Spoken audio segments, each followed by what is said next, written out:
ವಿಚಾರದಲ್ಲಿ ನಿಮಗೆ bottom of the deck ಬಂದಿರುವಂತಹದ್ದು ಇಂಪ್ರೆಸ್ ಕಾರ್ಡ್ ಬಂದಿದೆ. ಸೊ ಇಂಪ್ರೆಸ್ ಕಾರ್ಡ್ ಏನನ್ನು ರೆಪ್ರೆಸೆಂಟ್ ಮಾಡುತ್ತೆ?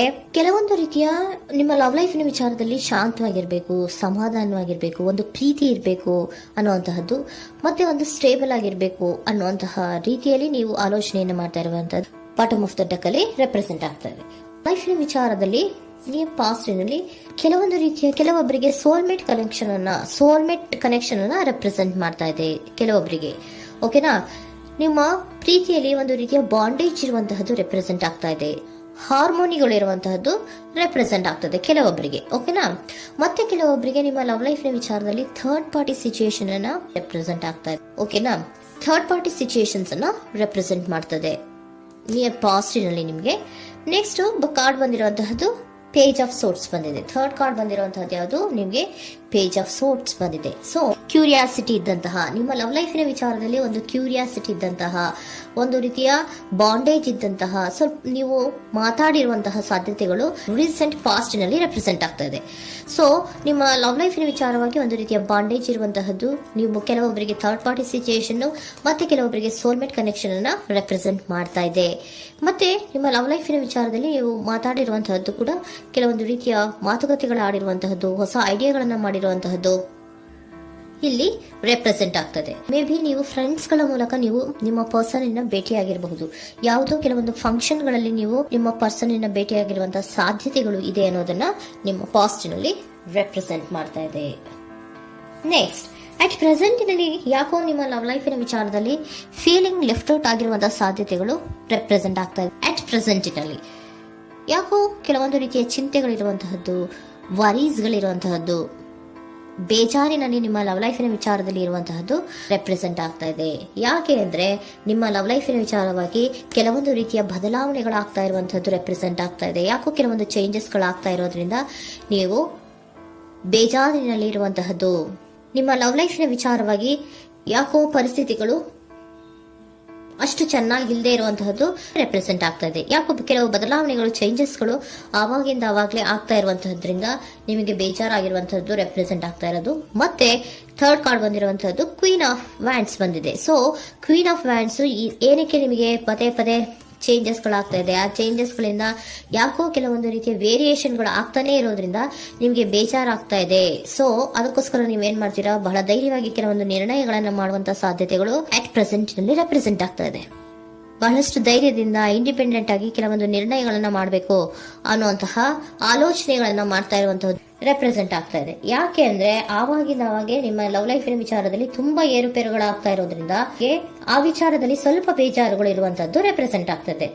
ಇನ್ ಇಮಿಡಿಯೇಟ್ ಫ್ಯೂಚರಿನಲ್ಲಿ ಯಾಕೋ ನೀವು ಕೆಲವೊಂದು ವಿಚಾರಗಳಲ್ಲಿ ನೋಡಿ ಆತಂಕ ಪಡ್ತಾ ಇರುವಂತಹ, ಎಗೇನ್ ಬೇಜಾರನ್ನ ಪಡ್ತಾ ಇರುವಂತಹದ್ದು, ನಿದ್ರಾಹೀನತೆಯನ್ನ ಮಾಡ್ಕೋತಾ ಇರುವಂತಹದ್ದು, ಸ್ಟ್ರೆಸ್ಸಿನಲ್ಲಿ ಇರುವಂತಹದ್ದು ರೆಪ್ರೆಸೆಂಟ್ ಆಗ್ತಾ ಇದೆ. ಕೆಲವೊಂದು ನಿರ್ಣಯಗಳನ್ನು ತಗೊಳ್ಳುವಂತಹ ಸ್ಟ್ರೆಸ್ಗಳಲ್ಲಿ ಇರುವಂತಹದ್ದು ಕೆಲವೊಬ್ಬರಿಗೆ ಯಾಕೋ ಇಮಿಡಿಯೇಟ್ ಫ್ಯೂಚರ್ ನಲ್ಲಿ ಕೂಡ ರೆಪ್ರೆಸೆಂಟ್ ಆಗ್ತಾ ಇದೆ.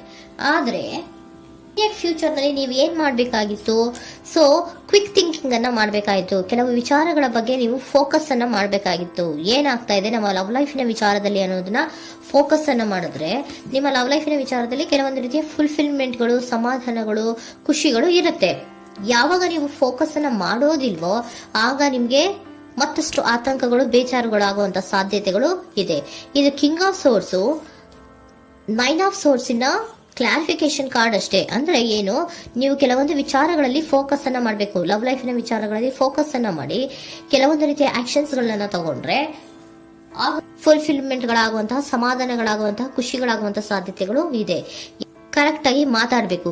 ಏನ್ ಮಾತಾಡಬೇಕು ನಿಮ್ಮ ಲವ್ ಲೈಫಿನ ವಿಚಾರವಾಗಿ ಕರೆಕ್ಟ್ ಆಗಿ ಮಾತಾಡಿ ಕೆಲವೊಂದು ರೀತಿಯ ಕ್ಲಿಯರ್ ಥಿಂಕಿಂಗ್ ಅನ್ನ ಮಾಡಿ ಕ್ವಿಕ್ ಆಕ್ಷನ್ಸ್ ಅನ್ನ ತಗೊಳ್ಳುವಂತಹದ್ದು ರೆಪ್ರೆಸೆಂಟ್ ಆಗ್ತಾ ಇದೆ.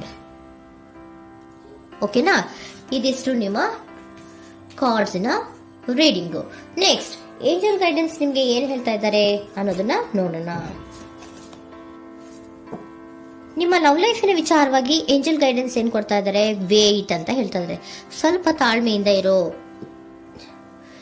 ಅವಸರದಲ್ಲಿ ಯಾವ ನಿರ್ಧಾರವನ್ನ ಕೂಡ ಮಾಡಬೇಡ ಅನ್ನೋದನ್ನ ಏಂಜಲ್ ಗೈಡೆನ್ಸ್ ಕೊಡ್ತಾ ಇದ್ದಾರೆ. It's up to you. ಇದು ಎಲ್ಲ ನಿನಗೆ ಬಿಟ್ಟಿರುವಂತಹದ್ದು. ಬೇಗ ಬೇಗ ಕೆಲವೊಂದು ನಿರ್ಧಾರಗಳನ್ನ ಕ್ವಿಕ್ ಥಿಂಕಿಂಗ್ ಅನ್ನ ಮಾಡಿದ್ರು ಕರೆಕ್ಟ್ ಆಗಿ ಕ್ಲಿಯರ್ ಥಿಂಕಿಂಗ್ ಅನ್ನ ಮಾಡಬೇಕು. ಸೊ ಕ್ಲಿಯರ್ ಥಿಂಕಿಂಗ್ ಅನ್ನ ಮಾಡೋದಕ್ಕೆ ಲವ್ ಲೈಫ್ ನ ವಿಚಾರವಾಗಿ ಸ್ವಲ್ಪ ಟೈಮ್ ಬೇಕಾಗುತ್ತೆ. ಅದಕ್ಕೋಸ್ಕರನೇ ಏಂಜಲ್ ಗೈಡೆನ್ಸ್ ನಿಮ್ಗೆ ಏನ್ ಕೊಡ್ತಾ ಇದಾರೆ, ಸ್ವಲ್ಪ ವೇಟ್ ಮಾಡಿ. ಇಟ್ಸ್ ಅಪ್ ಟು ಯು, ಇದು ನಿಮ್ಗೆ ಬಿಟ್ಟಿರುವಂತಹದ್ದು. ಪರ್ಫೆಕ್ಟ್ ಟೈಮಿಂಗ್, ಕೆಲವೊಂದು ವಿಚಾರಗಳಿಗೆ ಪರ್ಫೆಕ್ಟ್ ಟೈಮಿಂಗ್ ಅನ್ನೋದು ಅಥವಾ ಡಿವೈನ್ ಟೈಮಿಂಗ್ ಅನ್ನೋದು ಬರಬೇಕು. ಆಗ ಕೆಲವೊಂದು ನಿರ್ಣಯಗಳನ್ನ ಮಾಡಬಹುದು.